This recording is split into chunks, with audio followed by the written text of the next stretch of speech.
Next question, using Fourier integral to show that integration 0 to infinity, समझ लेना, integration 0 to infinity sine omega cos omega x upon omega, sine omega cos omega x upon omega D omega, limit अब यहां से split हुआ है, दो limit दिए। पहला लिमिट है π/2 जिसकी वैल्यू है 0 लेस और x लेस 1, और सेकेंड वैल्यू दी है 0 1 लेस x लेस इंफिनिटी। समझ लेना। अब ये क्वेश्चन ऐसा है जिसमें अभी तक के सभी क्वेश्चन में एफ ऑफ एक्स की सिंगल वैल्यू यानी सिंगल इंटरवल दिया था लिमिट के लिए, अब यहां से चेंज हो रहा है। समझ लेना क्या चेंज है। फिलहाल क्वेश्चन से एफ ऑफ एक्स की वैल्यू आइडेंटिफाई करना, तो गिवन एफ ऑफ एक्स की वैल्यू क्या है π/2, उसके लिए लिमिट क्या दिया है 0 लेस x लेस, और सेकेंड वैल्यू 0 है, उसके लिए लिमिट है 1 लेस x लेस।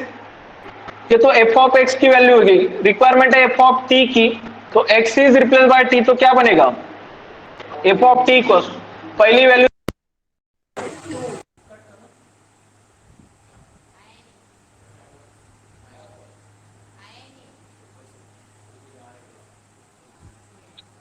आपका आवाज 0 लेस t लेस 1, उसके बाद नेक्स्ट लिमिट क्या है 0 1 लेस t लेस इंफिनिटी। इसमें किसी को कहीं पे डाउट?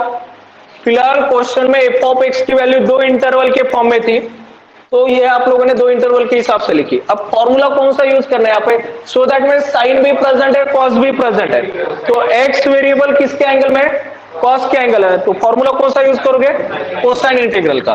तो by using Fourier cosine integral of F of x, तो ये कोसाइन इंटीग्रल का फॉर्मूला, अब ये कोसाइन इंटीग्रल के फॉर्मूले के हिसाब से अब आपके पास ये एफ ऑफ टी की वैल्यू पुट करना है।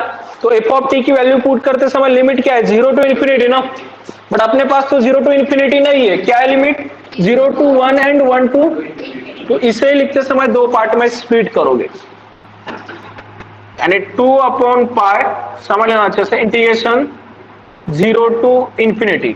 फिलहाल एफ ऑफ टी की वैल्यू मैं अभी पुट नहीं करूंगा, बाद में पुट करूंगा। मुझे integration with respect to T करना है, तो कांस्टेंट कौन है, तो cos लैम्बडा एक्स को बाहर निकाला मैंने। इनर इंटीग्रेशन का लिमिट क्या है 0 to F of into cos lambda D.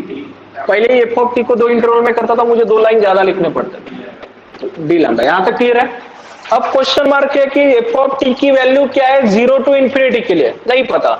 0 to infinity के लिए एफ ऑफ टी की वैल्यू है ही नहीं, 0 टू 1 के लिए कुछ डिफरेंट वैल्यू है और 1 टू इंफिनिटी के लिए कुछ डिफरेंट है, तो उसी हिसाब से इसे दो पार्ट में स्प्लिट करोगे। बस इतना ही क्वेश्चन में चेंज था।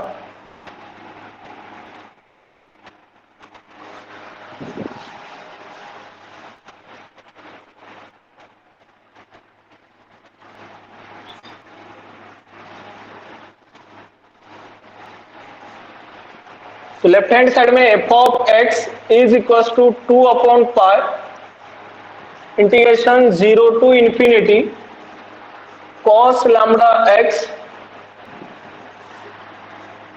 Into in bracket 0 to infinity को दो पार्ट में स्प्लिट करो। फर्स्ट क्या रहेगा 0 टू, जैसे दिया है उस हिसाब से 0 to 1 F of T cos lambda T D T, plus next limit क्या था 1 to infinity F of T cos lambda T D T, bracket के बाहर कौन है डी लैम्बडा ना।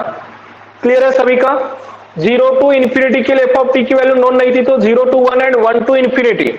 अब वैल्यू पुट करोगे तो F of X equals to 2/π integration 0 to infinity. जय प्रेजेंट हो, लेफ्ट हुआ, ठीक है प्रेजेंट हो। 0 टू 1 के लिए एफ ऑफ टी की वैल्यू कितनी है 0 टू 1 के लिए एफ ऑफ टी की वैल्यू है π/2, सही है। cos lambda T D T plus 1 to infinity के लिए एफ ऑफ टी की वैल्यू कितनी है? तो 0 इंटू समथिंग। 0 क्लियर है? अब इंटीग्रेशन एकदम इजी बना। ये पाई बाय 2 कांस्टेंट है ना, पाई बाय 2 बाहर निकालोगे तो 2 2 पाई पाई कैंसिल, यानी 2 2 कैंसिल हुआ, पाई पाई कैंसिल हुआ, बचा क्या? F of X equals to integration 0 to cos lambda X integration 0 to cos lambda T D T. बाहर अभी इंटीग्रेशन सॉल्व करना है, तो F of X equals to integration 0 to infinity cos lambda X. cos lambda T का integration, cos का integration होता है sine, तो cos लैम्बडा टी का इंटीग्रेशन हुआ साइन लैम्बडा टी अपॉन में एंगल लैम्बडा टी का derivative with respect to T. Limit कहां से कहां तक? हाँ 0 कैसे आया? ये 0 कैसे है ना, यस सर। 1 टू इंफिनिटी के लिए, 1 टू इंफिनिटी के लिए एफ ऑफ टी की वैल्यू क्या है? 0, तो वही मैंने चेक। 1 टू इंफिनिटी की वैल्यू एफ ऑफ टी 0 है, तो 0 इंटू समथिंग 0, तो 0। ठीक है, ठीक, आगे। अब आप लोगों ने इंटीग्रेशन सॉल्व किया, integration with respect to T solve किया, तो टी की जगह पे पहले अपर लिमिट 1 पुट करना पड़ेगा, तो F of X equals to 0 to infinity cos lambda X. T के जगह पे 1 पुट कर रहे हो तो क्या बनेगा? Sine lambda upon lambda, minus T के जगह पे 0 पुट करोगे, साइन 0 अपॉन बाहर क्या रहेगा? D lambda. तो F of X equals to integration 0 to infinity cos lambda X into in bracket sine lambda upon lambda minus sine 0 की value 0, 0 upon something, यानी कुछ लिखने की जरूरत नहीं, इंटू में क्या रहेगा? D lambda. सो दैट की तरफ देखना। अब फाइनल आंसर मैं यहां पे लिख रहा हूं, right hand left hand side की तरफ देखना, जहां पे भी लैम्बडा उसकी जगह पे क्या दिख रहा है? ओमेगा दिख रहा है ना। अरे सो दैट की तरफ, तो लास्ट स्टेप में क्या करोगे? Lambda is replace by omega, तो लेफ्ट हैंड साइड में एफ ऑफ एक्स, ठीक है, लास्ट स्टेप में लिखता हूं मैं F of X integration 0 to infinity sine lambda cos lambda X है तो cos omega X into sine lambda तो sine omega upon lambda means omega D left hand side में एफ ऑफ एक्स की value, तो therefore इसे पहले लिखते जैसे शो दैट में integration 0 to infinity cos omega X into sine omega upon omega D omega is equal to F of X है, तो एफ ऑफ एक्स के दो वैल्यू है ना, फर्स्ट पाई बाय 2 और सेकेंड 0 लेस एक्स लेस 1, और यही आपको शो करना था।